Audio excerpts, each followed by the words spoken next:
bienvenidos al segundo capítulo de Camino al Bienestar. Buen día, Fer, ¿cómo estás? Bienvenidos a todos. ¿Cómo te trató la lluvia? Buen día, Caro, re bien. El sol me trató así, me quedé un poco quemado la cosa. No se te nota que estás un poquito quemado. Más o menos.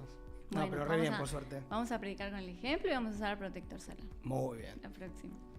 Bueno, acá estamos. Tenemos muy lindos e interesantes temas para tratar el día de hoy.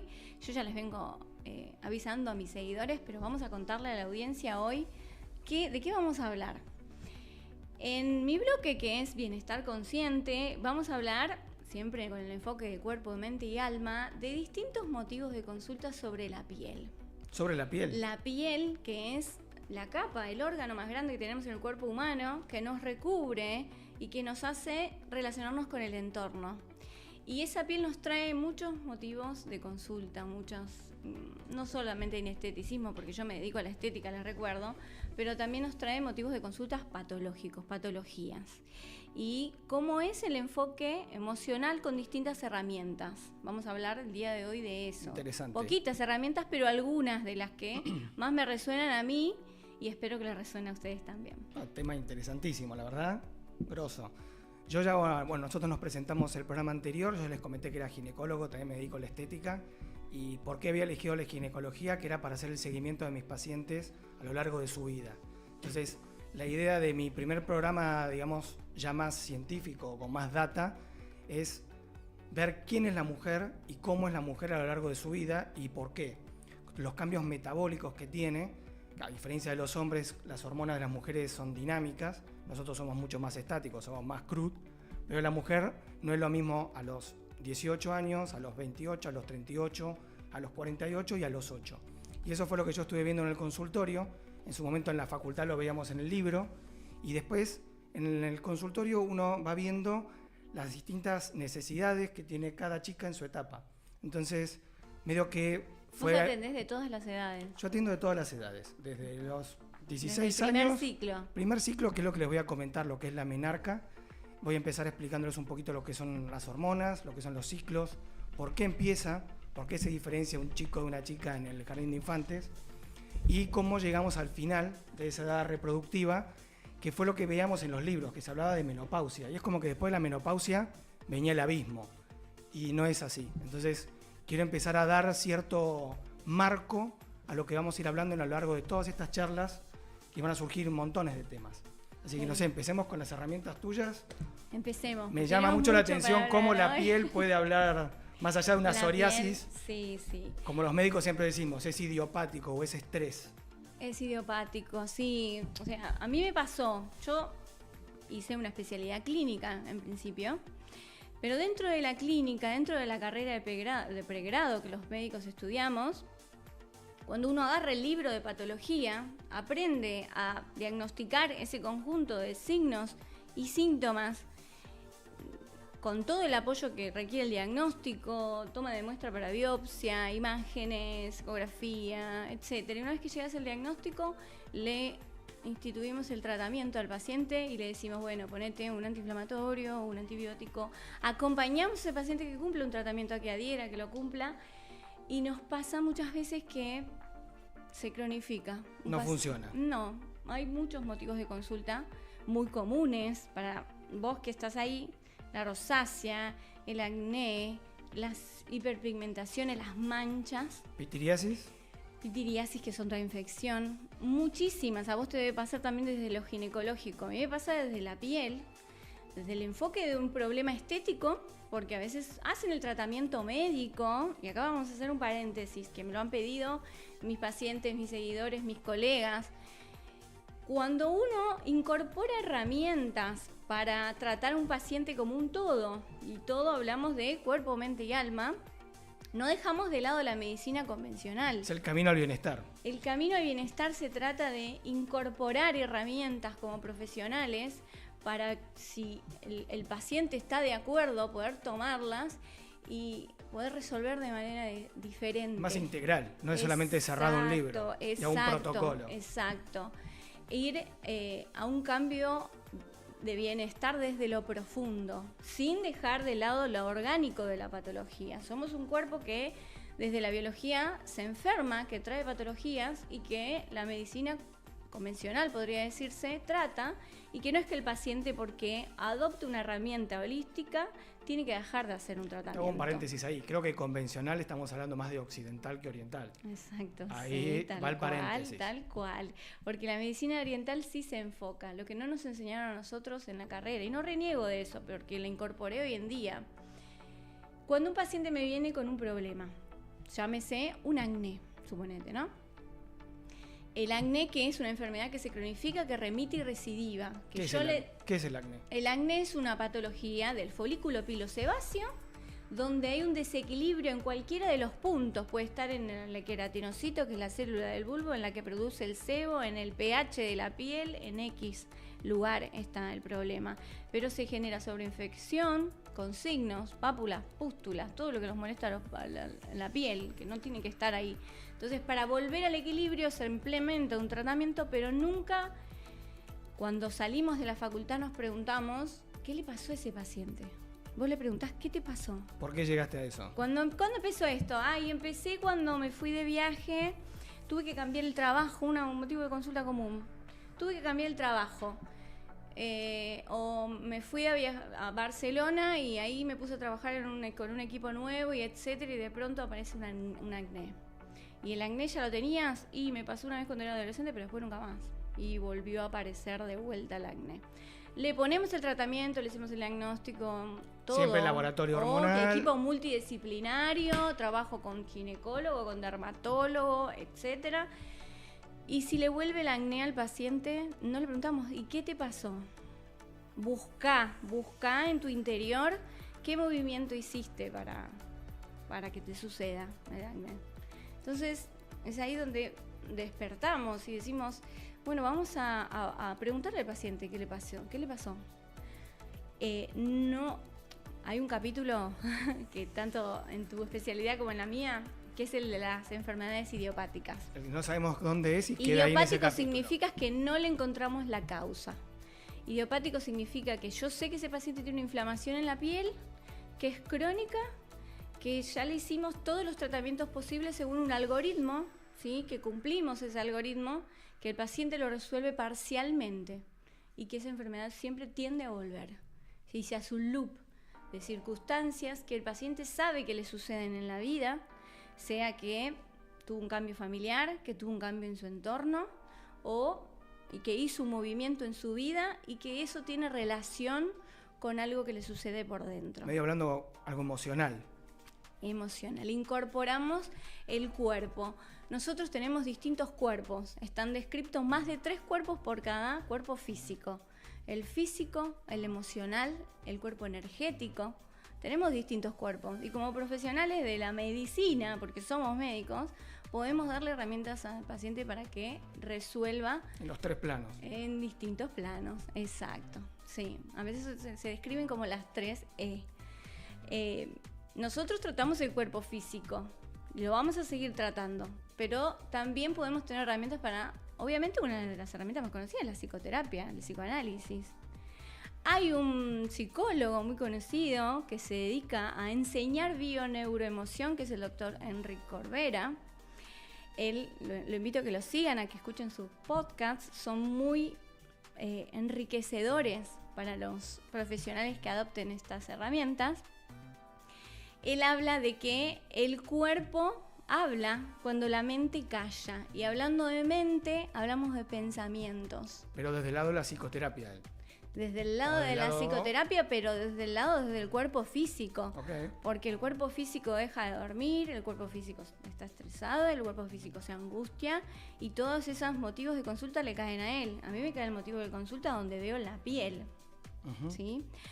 Hay herramientas. Yo he prometido hablar de una de las herramientas que más me ayudó a mí, que es la biodescodificación. ¿La bio? Biodescodificación. Descodificación. Sí, vamos a explicar un poquito de qué se trata. Está la bioneuroemoción, obviamente que tiene un enfoque puramente emocional, y está la biodescodificación, y son primos hermanos. Okay.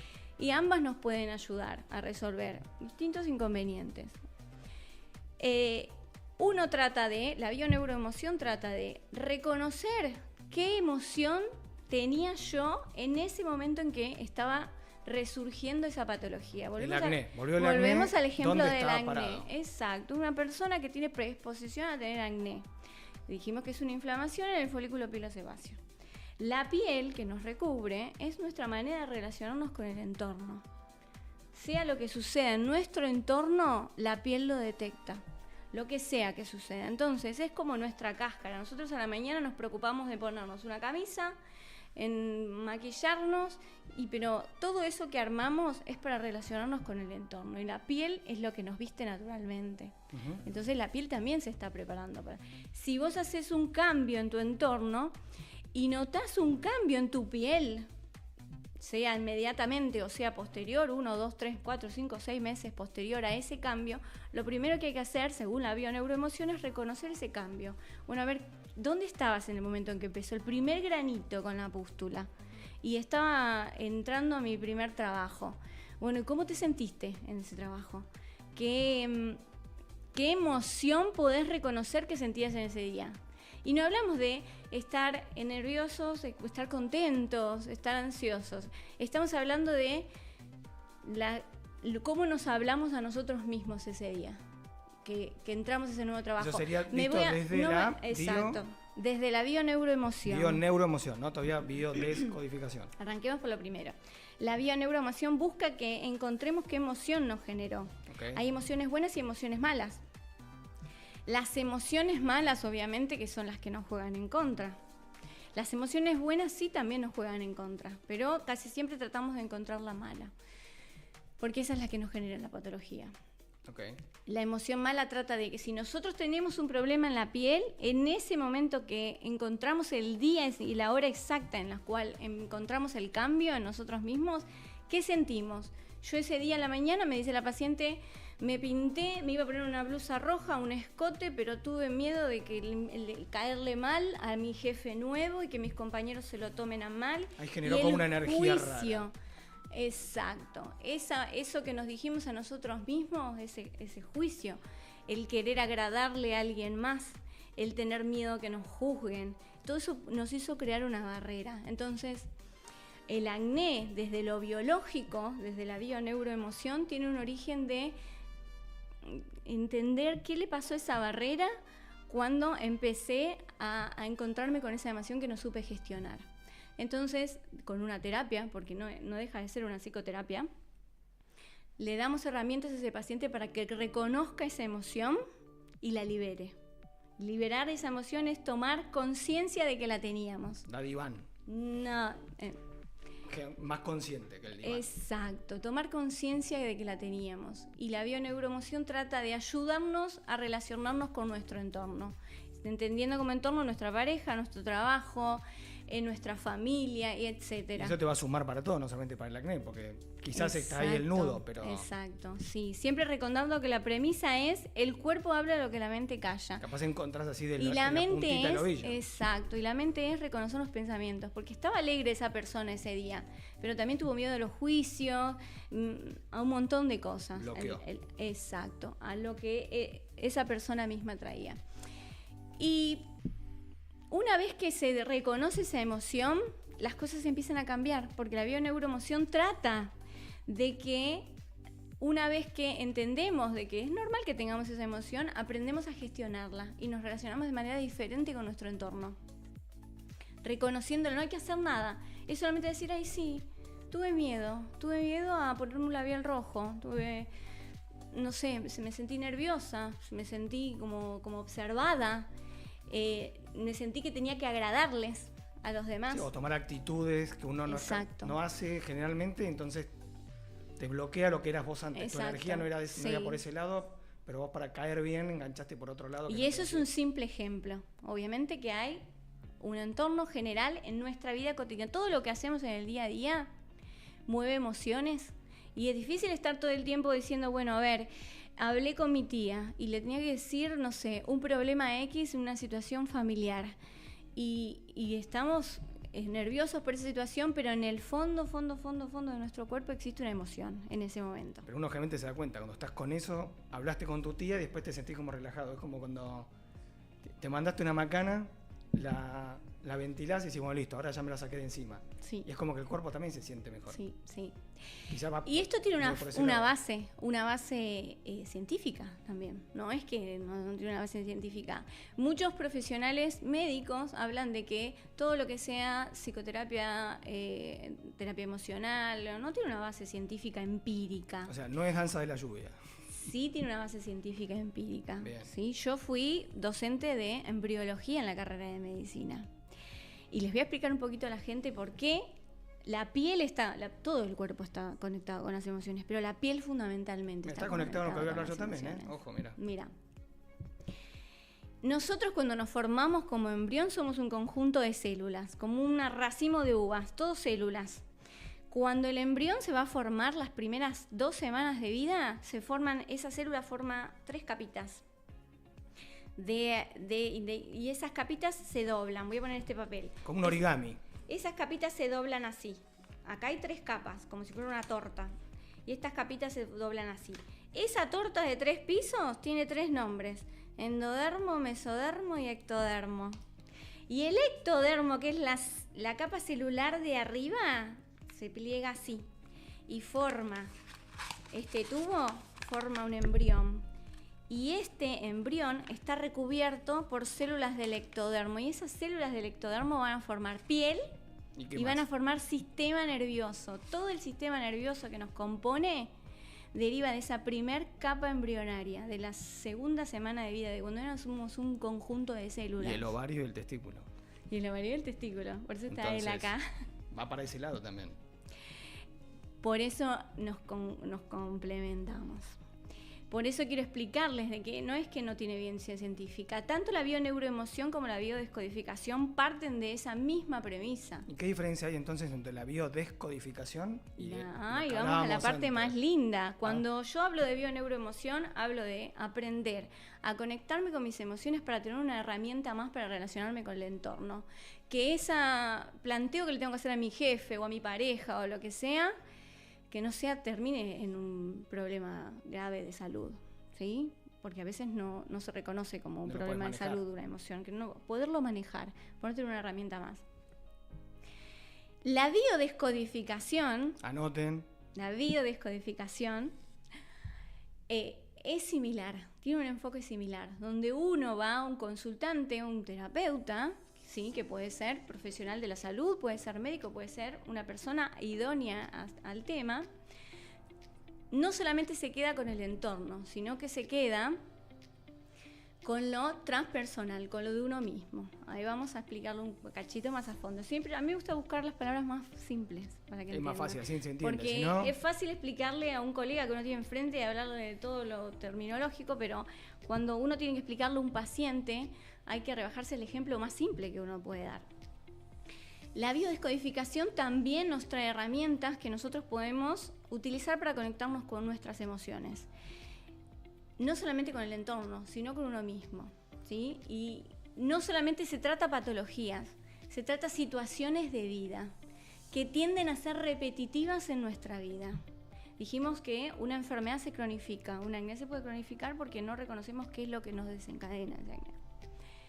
¿Qué pasa cuando hay un patrón repetido en la familia? A mí me sucede que por ahí tengo un paciente que tiene acné, pero cuando hablamos de patrones repetitivos que hay en esa familia, está el paciente, te voy a dejar un ejemplo que a veces, sin tocar ejemplos particulares de ningún paciente, total.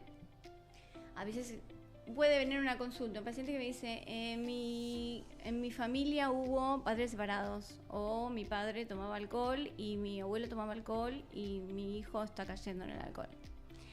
Y esa persona consulta por un motivo de consulta X, entonces, pero está reconociendo un patrón que se repite en su familia.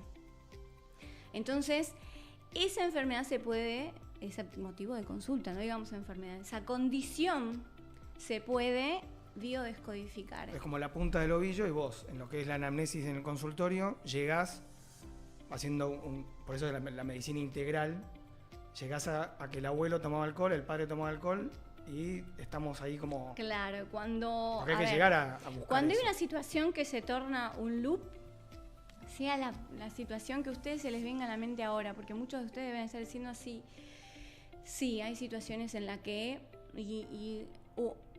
uno empieza a interrogar y la principal relación que tenemos en nuestra vida es con nuestros padres. Muchas veces el motivo de consulta es con la pareja. No encuentro parejas que se quieran comprometer. Mi pareja tiene problemas con el cigarrillo, con el alcohol, con X motivo, con la comunicación, con comunicarse conmigo, lo que quieran. Cuando una persona te trae un problema de pareja, te está hablando del problema de sus padres. Y entonces, ahí entra. Volvemos, ahí entra la biodescodificación, porque la biodescodificación, aparte de relacionarnos con el entorno, es transgeneracional. Quiere decir que podemos tratar la relación que tuvimos con nuestros padres y podemos tratar a nuestros propios niños. Wow. A nuestros propios niños pequeños, sí. La biodescodificación habla de que son más importantes las emociones que teníamos en nuestra infancia. Cuando somos niños, las emociones se guardan en un envase vacío. No tenemos autocrítica ni autojuicio. El nene no te va a decir, está frontalizado. Mamá, planchame el guardapolvo porque si me ven con arrugas, exacto, si me ven con arrugas me van a juzgar. No hay sesgo. No, tal cual. Es todo bien plano, bien. Tal cual. Bien Entonces básico, las bien lindo. palabras más importantes que entran en juego para ese niño son las de los padres. Sí. Todo lo que le dijeron sus padres. Y eso es lo que se puede biodescodificar. Esas palabras que pusieron sus padres adentro de ese frasco vacío son las que lleva el adulto, a la edad adulta. Todo lo que sirve. Y volvemos al ejemplo de la cultural. bioneuroemoción. La chica que no podía salir de su casa con la blusa roja porque iba a ser la primera vez en la entrevista en el trabajo.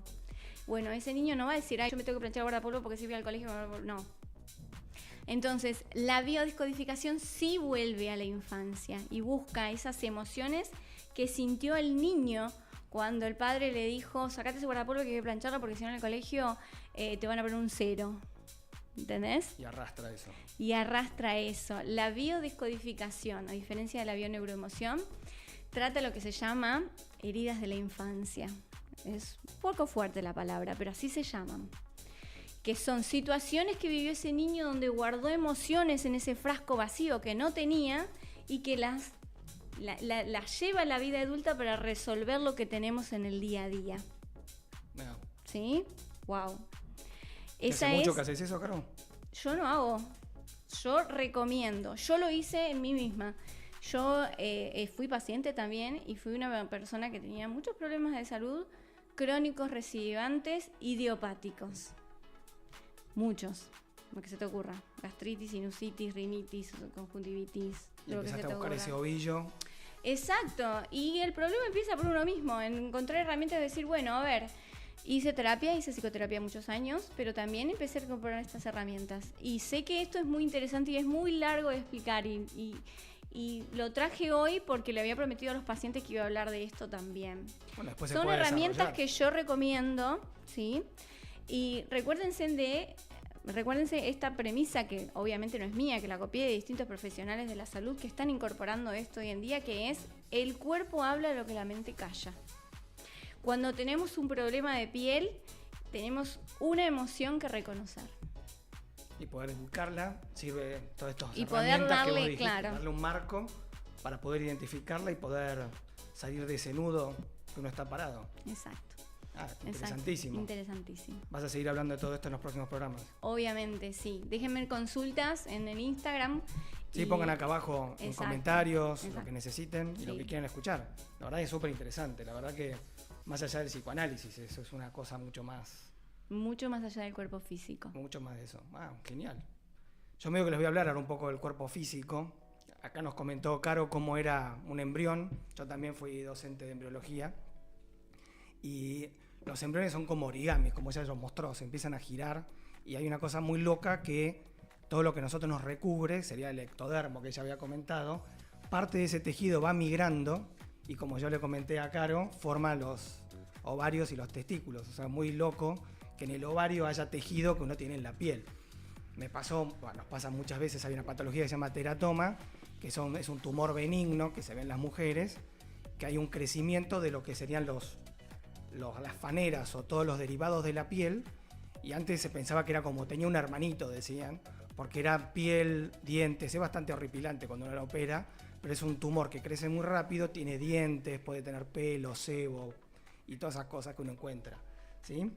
Y eso es importante saberlo porque dentro de lo que yo les quería comentar, que era la dinámica que es la mujer, en lo que serían su cuerpo y su metabolismo, qué función cumple ese tejido que migró desde la piel para generar los ovarios.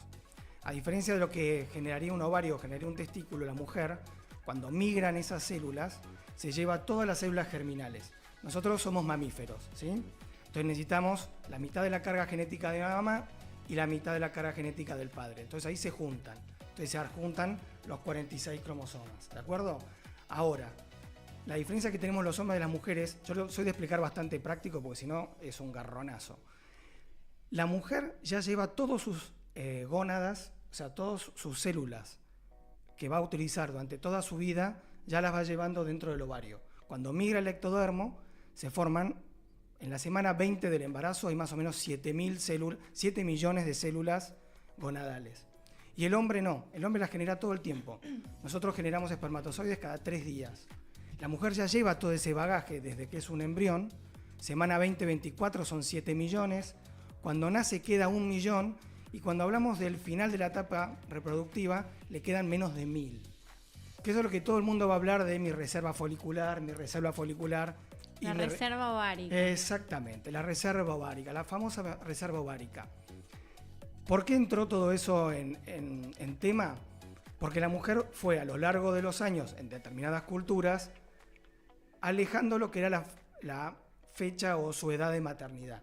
Entonces, las mujeres fueron buscando hijos en edades mucho más tardías que tempranas. Ya no de los 20 a los 30. Exactamente. Todas las mujeres de más de 30. Más de 30, que ya vamos a llegar a esa parte de por qué más de 30, y si ponemos en chat GPT edad materna avanzada, nos va a dar arriba de los 34 años, ¿sí? Si nosotros vamos a un jardín de infantes, un chico y una chica son iguales.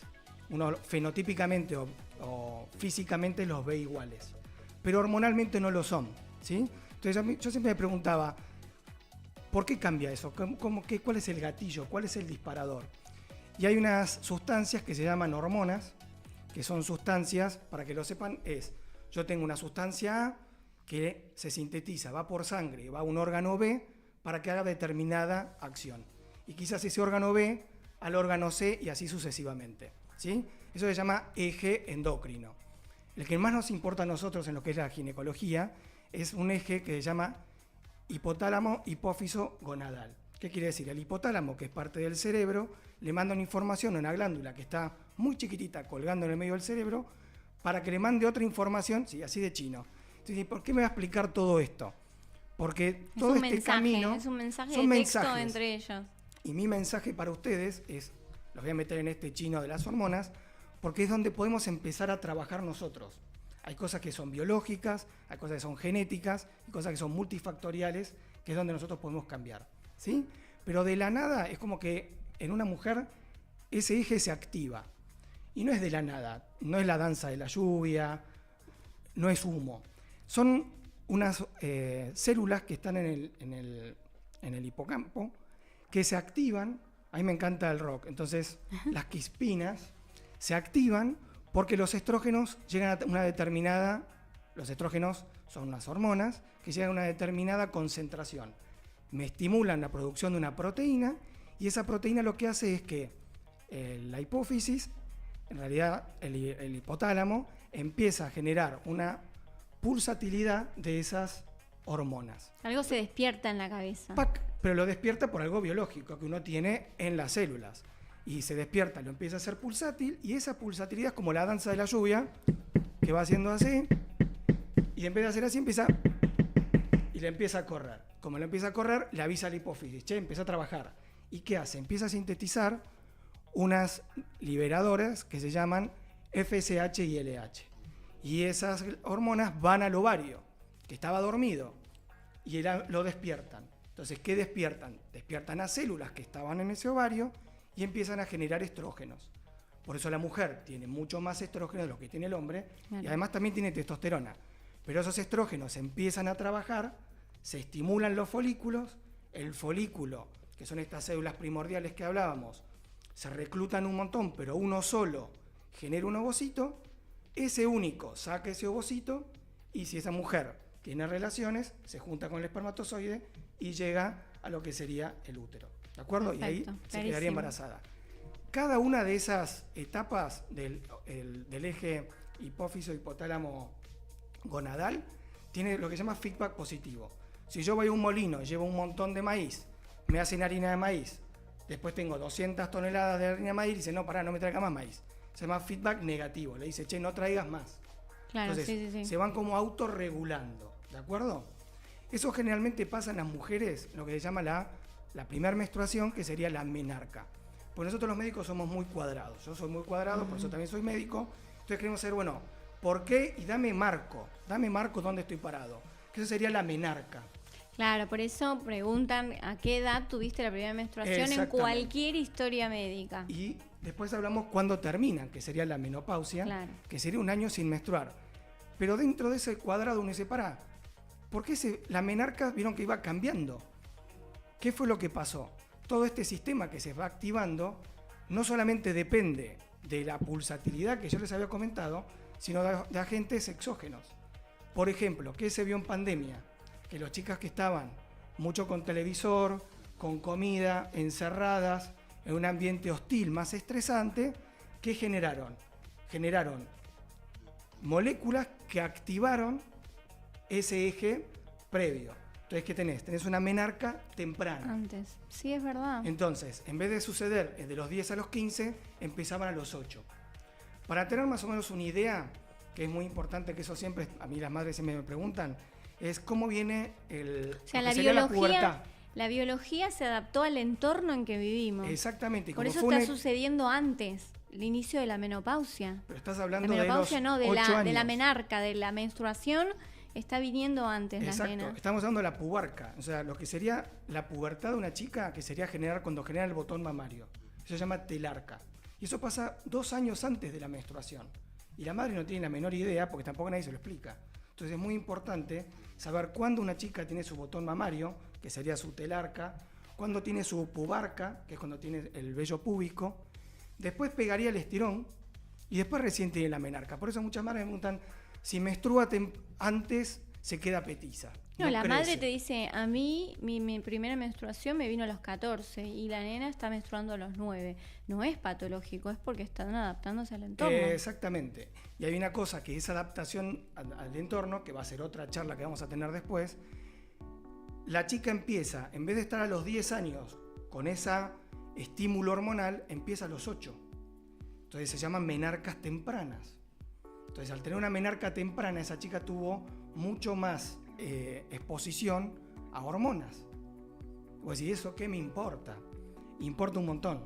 Se vio que chicas que tienen menarca temprana tienen hasta un 30% más de chances de cáncer de mama, tienen hasta un 30% más de depresión, de baja autoestima, porque se desarrollan antes, tienen más predisposición a síndromes metabólicos,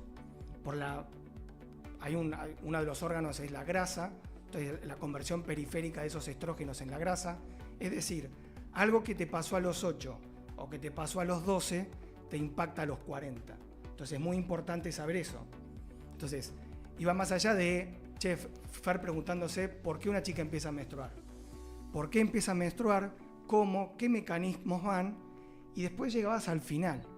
Que el final, como recién les comenté, si hay una alta asociación de problemas metabólicos, de patología degenerativa, en función de las hormonas, hay que tener y hay que estudiar y hay que conocer todo el camino de esa paciente. Por eso vuelvo a lo anterior. ¿Por qué hago ginecología? Porque me gusta conocer a mis pacientes. Pero lo mismo que ella, si no le pregunta y solamente trabaja con un acné recurrente, no le pregunta qué le pasa en la casa, mi primera pregunta es, ¿cómo te sentís? ¿Cómo estás? Hola, buen día, ¿cómo te sentís? Horrible, ok. Y ahí anotamos, horrible a los 18, horrible a los 28, y ese horrible va a ir cambiando. Porque una chica a los 18 horrible es una cosa y a los 48 es otra, ¿sí? Pero todo tiene una base biológica o también energética. Y en la base biológica, nosotros como médicos solamente estudiábamos a las chicas que tenían una menopausia tardía, una menarca tardía, o cuando entraban en menopausia. ¿Menarca tardía qué edad sería? Y una menarca tardía estás hablando de 13 años. hoy. 13, 15. Porque nuestras abuelas nos decían, a 8, mí me vino a los 15. De 10 a 15. Y vos tenés que pensar de 13 a 15 y después ver si tiene caracteres secundarios desarrollados o no, el nivel hormonal si está bien o no, y ahí es donde empieza a empiojarse la cosa, que es la parte del médico donde tiene que empezar a estudiar, ¿sí? Es decir, de 13 años en adelante hay que tener un ojo con esa paciente. Pero nosotros los médicos, como la mujer no estaba en boga, no estaba en la mesa, no estudiábamos las hormonas para ver qué le está pasando a esa mujer y cómo la puedo ayudar. La estudiábamos como Darwin mirando a la tortuga en la isla Galápagos. ¿Cómo está a los 18? ¿Cómo está a los 48? Y ya dejó de menstruar. Punto, descartala. No es así.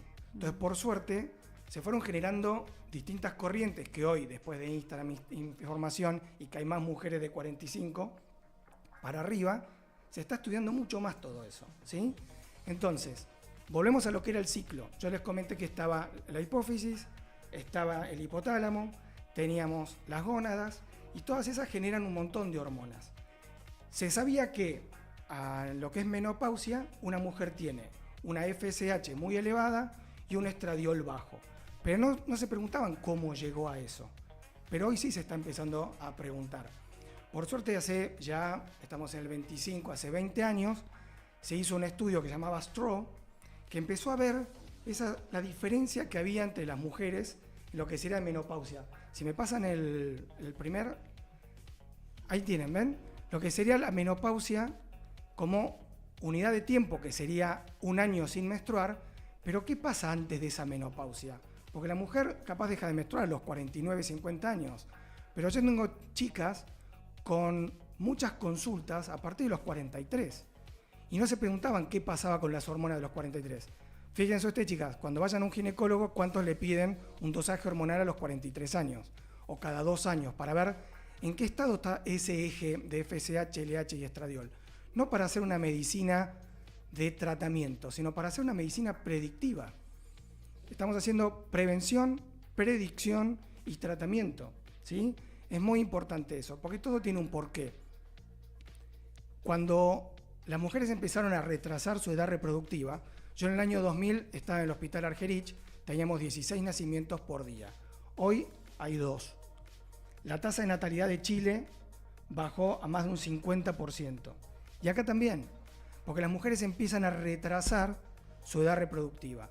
Pero todo este eje pero las mujeres empiezan a hipotálamo, retrasar su edad reproductiva por motivos sociales. motivo social, cultural, que está etcétera. recontra bien. Y encima la menopausia está llegando antes porque la menstruación están pensando antes. Y, O sea, y vos te vas llevando todo ese proceso degenerativo que es fisiológico, porque no hay que hacer un tratamiento, pero es algo fisiológico.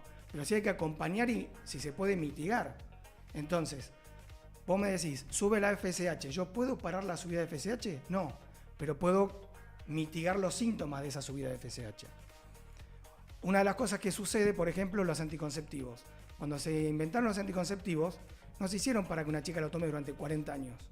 Hoy, una chica, por eso tengo el gap entre menarca y edad reproductiva y lo que sería menopausia, la mayoría de las chicas toma durante 30 años anticonceptivos, que son hormonas.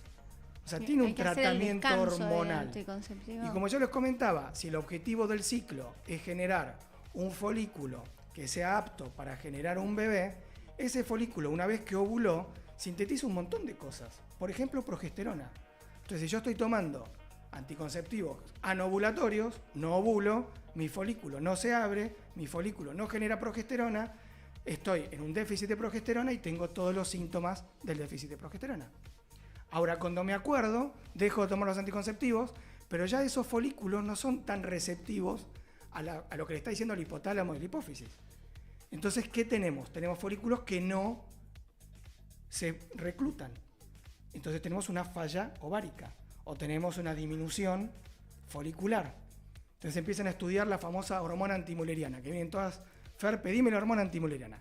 ¿Qué es la hormona antimuleriana? No deja de ser una sustancia, otra hormona, que del folículo, cuando ovula, le dice a la hipófisis, deja de mandar FSH.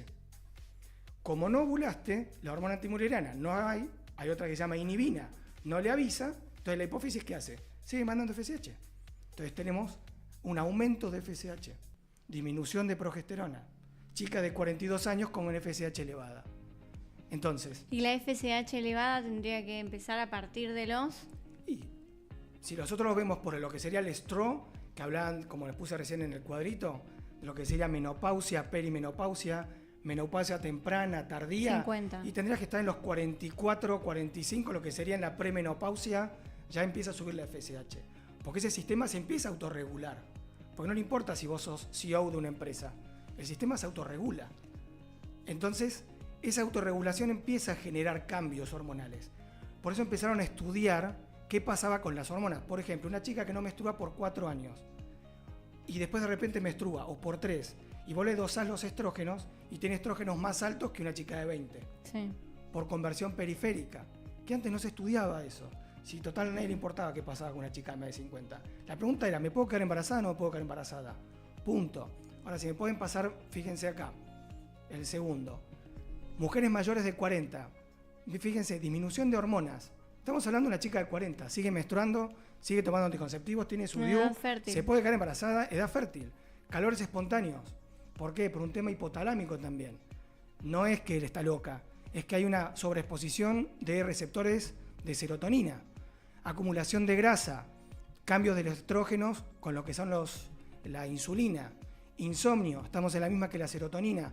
Fíjense que son cosas que, con ese cambio hormonal, una chica de 44 no duerme bien, tiene dolores de cabeza, se hincha cada vez que tiene yo tengo un montón de los pacientes con calores. irritabilidad, no se fuma nadie, empieza el día bárbaro y después termina quemada.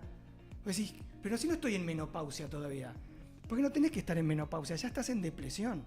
Es decir, tu progesterona empezó a bajar, tu FSH empezó a subir, tu testosterona empezó a bajar, tus estrógenos empezaron a bajar.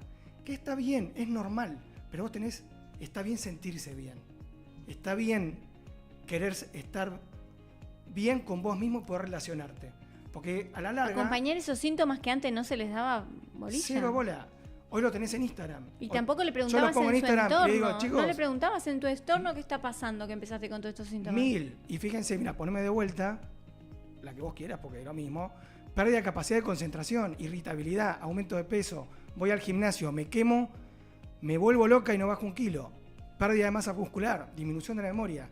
Todo eso lo tienen todas. Y si yo hago una lista, eso es por el déficit de estrógenos y de progesterona. Progesterona que no tuviste durante muchísimos años porque tomaste anticonceptivos. Otro tema va a ser ese. Eso va a ser una charla completa de anticonceptivos. Mira, pasame la próxima. Es muy complejo. Muy complejo, porque todas toman anticonceptivos, todas tienen hormonas. Si yo me disfrazo de Caperucita Roja, soy Caperucita Roja. Me disfrazo del lobo, soy el lobo. Si yo tomo una determinada marca hormonal, soy Caperucita, y si tomo una determinada marca hormonal, soy el lobo. Son todas ¿Quién distintas. soy? Entonces no sé quién soy. Hasta que lo soltás. ¿Y cuándo lo soltás? A los 43. ¿Y cómo estás a los 43? Con un déficit hormonal de la sanostia. Entonces no te entendés nada. Quedaste en bolas, total. Porque sos vos misma a los 43, pero ya en retroceso. Porque tus hormonas están cambiando. Eso es re importante. Que es lo que preguntan todos. Dice, ahora no me reconozco. ¿Y te conociste alguna vez?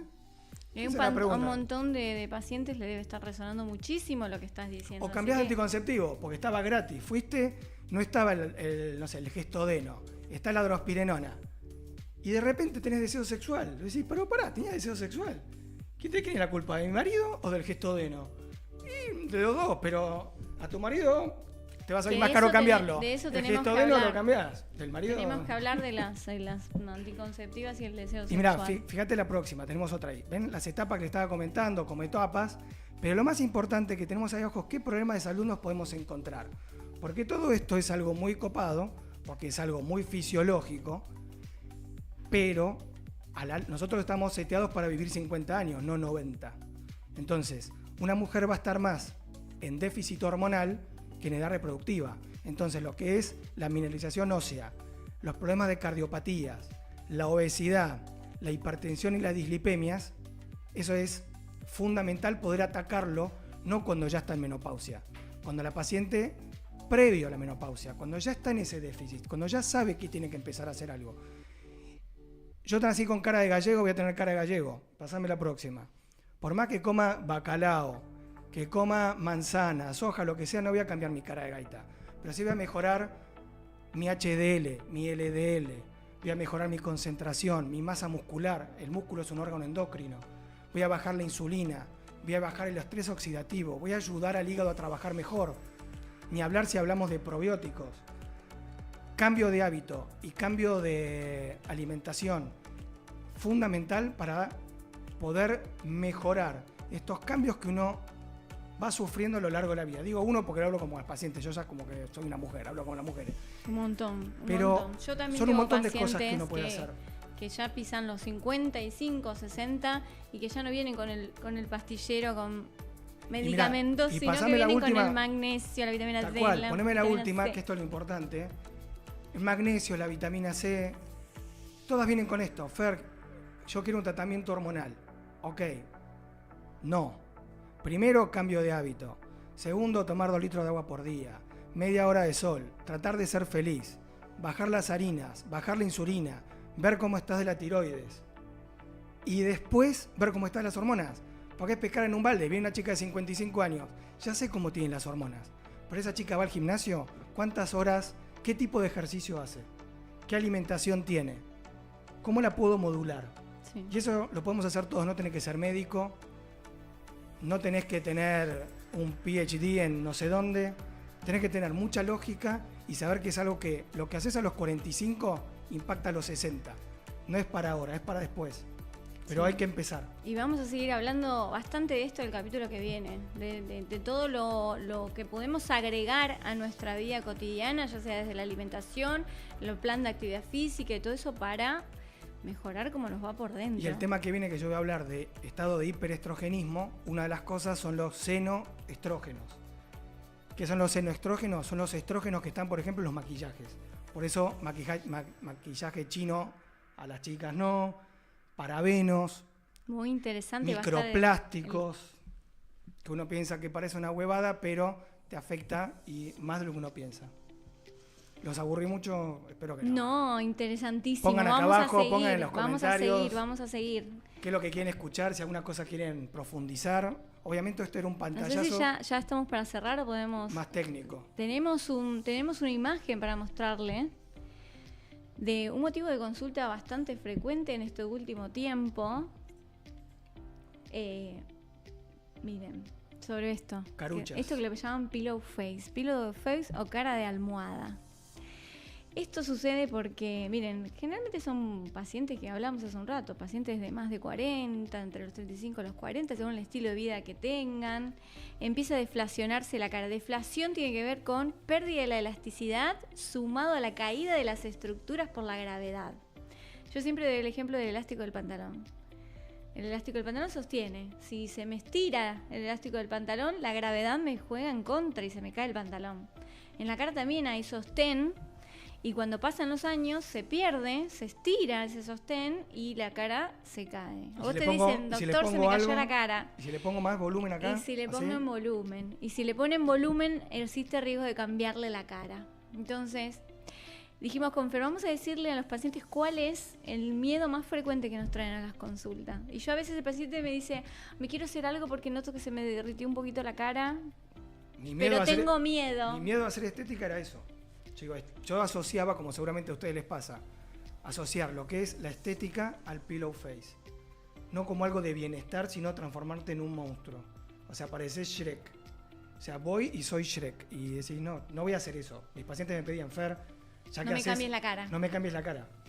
Y yo decía, sí, yo no voy a hacer estética porque es cambiar caras. Y después aprendí, bueno, gracias a vos, que no era cambiar caras, que era estilizar, que era... Claro. ¿Dónde va eso? Claro. ¿Y dónde va eso? El paciente a veces repite, yo me quiero hacer una armonización facial porque vi que con eso no te cambia la cara. Pero expliquemos un poquito de qué se trata. O sea, darle... en el rostro del paciente sucedieron cosas. La vida. Claro, pero el envejecimiento nos sucede a todos, pero no nos sucede a todos por igual. ¿Sabías? A mí capaz se me van a notar más los cachetes a los 60 y a vos a los 60 quizás se te note hundido acá. ¿Sí? O se te noten más las ojeras. Entonces, es hacer el análisis para ver qué necesita nuestro paciente y explicarle que esos rostros, lo que sucedió es que se sostuvo la cara a base de ponerle sustancias en determinados puntos donde encontramos sombras. En lugares donde no hay que ponerlo. Cuando me noto más ojera, ahí le pongo algo. Cuando me noto menos pómulo, ahí le pongo algo. Cuando se me pierde el reborde facial, acá le pongo algo. Entonces poner. Y por eso ahora, en el cambio que estuvimos teniendo los médicos estéticos en el último tiempo, ya vamos de a poquito analizando las estructuras que requieren sostén y pidiéndole tiempo al paciente. ¿Y qué tipo de cara tiene el paciente también? Exacto, no es lo mismo una cara angulosa. Todo efecto estético armonioso se genera con el tiempo. No hay nada de la noche a la mañana. Estos lifting de 1 jeringa, 2 jeringas, 7 jeringas, que por lo menos yo no los hago en mi consulta. No, yo tampoco. Son porque el paciente nos dice, quiero algo que se me note y que se me note ya. Entonces nosotros tenemos el poder y la capacidad primero de preguntar al paciente, bueno, a ver, ¿qué te da miedo? ¿A qué le tienes miedo? ¿A que te quede la cara así? O a otra cosa, porque hay miedos que sí tienen que suceder, que es el miedo al hematoma, el miedo que el ácido hialurónico, por mínimo que sea, trae agua. Estoy entrando en el tejido con algo que es un cuerpo extraño para mi anatomía facial. Después se reabsorbe, no al 100%, puede haber consecuencias, pero... Exacto. No es para meterle miedo, pero sí para que analice cuál va a ser el efecto real. Pero la realidad es que para no cambiar las caras, el paciente nos tiene que entregar su tiempo. El tiempo de permitirnos generar algo con un cambio armonioso. Porque los productos que se utilizan ahora, por lo menos los bioestimuladores, que no te cambian el rostro, sino que te reafirman el rostro, empiezan a hacer efecto como a los 3 meses, no en el inmediato. Entonces, si el paciente tiene ansiedad, no es miedo. Vos lo que tenés es ansiedad. Lo reconocemos nosotros, se lo mostramos al paciente, hola, esta es tu ansiedad, yo te puedo atender y te puedo tratar y te puedo dejar la cara armoniosa, pero dame tu tiempo. Bueno, pero es medio lo que hacemos nosotros en consultorio, de no solamente poner ácido, no somos inyectores, somos médicos que utilizamos determinadas herramientas para el paciente adecuado, en el lugar adecuado, en la cantidad adecuada y sobre todo con el producto adecuado. Porque no todos los productos son los mismos. Eso es importantísimo. Ya no tratamos los rostros dependiendo de la moda. Ahí están entrando, por lo menos Argentina está entrando una gama de un montón de productos y no todos son para todos los tipos de pacientes. Y los venden como ácido hialurónico. Hola, vengo a ponerme ácido hialurónico. Pero ¿cuál? ¿Cuál? ¿Por qué? ¿Dónde? Exacto. Pero yo creo que es el trabajo que tiene que tener el médico. No sé si todos los médicos que son inyectores lo hacen. Hay una cuestión de que se desconoce también el efecto que genera el producto, en cuánto tiempo le genera el efecto, de dónde se pone y esas cosas, y hay que capacitarse para eso. Tiene que estar bien capacitado el médico para poder explicarle al paciente, resolver lo que el paciente trae, porque si el paciente está apurado, no está para ese tratamiento, está para estar apurado, ¿no? Exacto, pero si tiene miedo que el rostro le quede así, tenemos que trabajar primero sobre el miedo, los miedos más comunes. A veces no es miedo, es ansiedad, lo que dije hace un rato. Y si tiene miedo, que lo piense. Yo al paciente que viene con miedo no lo trato. Primero que resuelva. Si no está convencido, tiene que resolver otras cosas. Porque el paciente con miedo es una persona que está con ansiedad y tenemos que tener la capacidad de resolver esa ansiedad para poder generarle esa confianza que tiene que haber entre nosotros. No estamos tratando una patología, estamos buscando que el paciente se sienta mejor y se vea mejor. Entonces, si ya viene con un problema y querés sumarle otro, la verdad que no suma. Entonces uno lo que tiene que hacer es tratar de acompañarlo. Yo creo que hay que asesorar, que es lo que está faltando. Hay mucha información, muchas redes, muchas marcas ya muy conocidas. No sé, SUS, Mercedes-Benz, hay marcas por todos lados y vienen con la marca. Quiero que me ponga SUS. Y yo, ¿por qué SUS? Y porque se lo puso mi prima y quedó divina. Y qué sé yo, cómo es la cara de tu prima. Traeme una foto de tu prima y vemos qué onda. Y quizás lo tuyo no es SUS, quizás lo tuyo es Mercedes-Benz en otro lugar y en otra dosis, y que quizás en 2 sesiones, no en una. Y yo tengo pacientes que se han ofendido, no eran pacientes mías de toda la vida, venían de Instagram o eran referidas, y querían que yo le haga lo que ellas querían. Y yo no soy de hacer lo que la paciente quiere. Sos de decir que no. Yo digo que no, te echo, no me importa. Quiero tener la cara así, no te la hago, porque vos venís con esa idea, y mañana cuando te despiertes a la mañana o dentro de un mes, que tenés la cara de monigote, me vas a querer venir a matar. Y no, como cuando yo opero, yo te hago una cesárea, yo te hago una estética, una plástica. o te hago un parto y hay que hacer un desgarrito, lo que sería una episiotomía. Si bien es una zona que no la ve nadie y el que la ve no se va a quejar, tiene que quedar bien porque la paciente funcionalmente tiene que estar bien. Y si podés hacer las cosas bien, tenés que hacerlas bien, que quede prolijo. Entonces, la cicatriz, uno siempre que hace tiene que hacer las cosas para quedarse conforme uno mismo. Sí. Y si estamos hablando de estética o de bienestar para el paciente, si uno no está contento con el trabajo que hizo, ni lo empieces. Entonces, yo lo has hecho. Pero Doc, no me va a hacer, quiero más toxina. No, ya está. No, pero esta arruga acá, pero te va a quedar la cara separada. No, lo hace realmente como lo dice. Vas a aparecer la película Anabel. Y lo seguís queriendo igual. Sos Anabel 2 después, parece la cara separada, después es Chirolita. Bueno, ¿Estamos terminando? Estamos acá. Genial. Bueno, ha sido un placer, espero que les haya gustado. Nos vemos en el capítulo 3. Den like, toquen la campanita, suscríbanse al canal, pongan todas las cosas que hay que hacer y nos vemos en algún lunes.